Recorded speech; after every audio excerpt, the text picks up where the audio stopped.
నమస్తే మిత్రులారా, నేను మీ శ్రీనివాస్ చౌహాన్ అడ్వకేట్. మిత్రులారా, భర్త మరణిస్తే భర్త పేరు మీద ఉన్న ఆస్తి భార్యకు సంక్రమిస్తే భార్య తన ఒక్క కొడుకుకో లేదా ఒక్క కూతురికో గిఫ్ట్ డీడో వీలునామానో రాసుకోవచ్చా? రాసుకునే అవకాశం వెసులుబాటు ఉన్నదా? చట్టం ఏం చెప్తుంది? సో మిత్రులారా, మన దేశంలో హిందూ వారసత్వపు చట్టం 1956 అమలు ఉన్నది.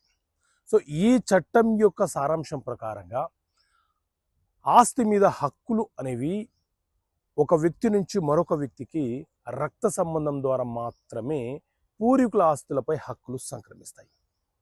వైవాహిక సంబంధం ద్వారా భార్యకు ఆస్తుల మీద బాధ్యతలు ఉంటాయి, కానీ పూర్తి హక్కులు సంక్రమించబడదు. అనంటే ఉదాహరణకు భర్త పేరు మీద ఉన్నటువంటి ఆస్తి లేదా భర్త యొక్క పూర్వీకుల ఆస్తి అతని తదనంతరము భార్య మొదటి లీగల్ ఎయిర్ అవుతుంది, కాబట్టి ఆమె పేరు మీదకి మ్యుటేషన్ అవుతుంది, సంక్రమణ జరుగుతుంది.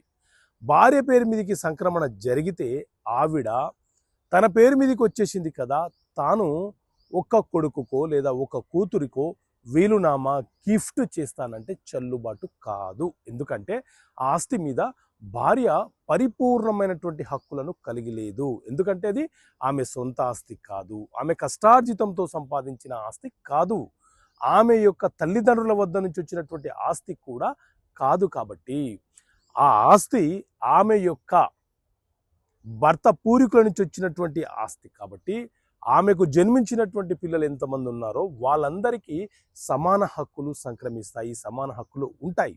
ఆమె ఏ ఒక్కరికో ఇచ్చేస్తాను అని అంటే అది చెల్లుబాటు కాదు, దానికి చట్టబద్ధత ఉండదు. సో కొన్ని ఫ్యామిలీస్లో కొంతమంది కుమారులు ఆ తల్లిని మ్యానిపులేట్ చేసి గిఫ్ట్ డీడో విల్ డీడో రిజిస్ట్రేషన్ చేసుకుంటే, మా మదర్ నాకు విల్ డీడ్ రాసేసింది కదా, డాక్యుమెంట్ అయిపోయింది కదా, రిజిస్ట్రేషన్ అయిపోయింది కదా, వాళ్ళకు నేను ఇవ్వకుండా ఉండొచ్చు కదా, దాన్ని రద్దుపరచలేం కదా అని అంటే న్యాయస్థానం ఉన్నదే ఏ డాక్యుమెంట్ చట్టబద్ధతను కలిగి ఉంది, ఏ డాక్యుమెంట్కి చట్టబద్ధత లేదు అని తెలియపరిచి దాన్ని క్యాన్సలేషన్ చేసే హక్కు న్యాయస్థానానికి ఉంటుంది. సో మిత్రులారా, ఇలాంటి అంశాలు మీకు తెలియపరచడం కోసం చట్టపరమైన సమస్యలకు పరిష్కారాలు అనే పుస్తకాన్ని మీ ముందుకు తీసుకురావడం జరిగింది. సో ఈ బుక్ మీకు కావాలనుకుంటే ఇక్కడ కనిపిస్తున్న నెంబర్ కాల్ చేసి పోస్ట్ ద్వారా ఈ పుస్తకాన్ని మీరు పొందవచ్చు. ఓకే మిత్రులారా, థ్యాంక్ యూ. జై హింద్.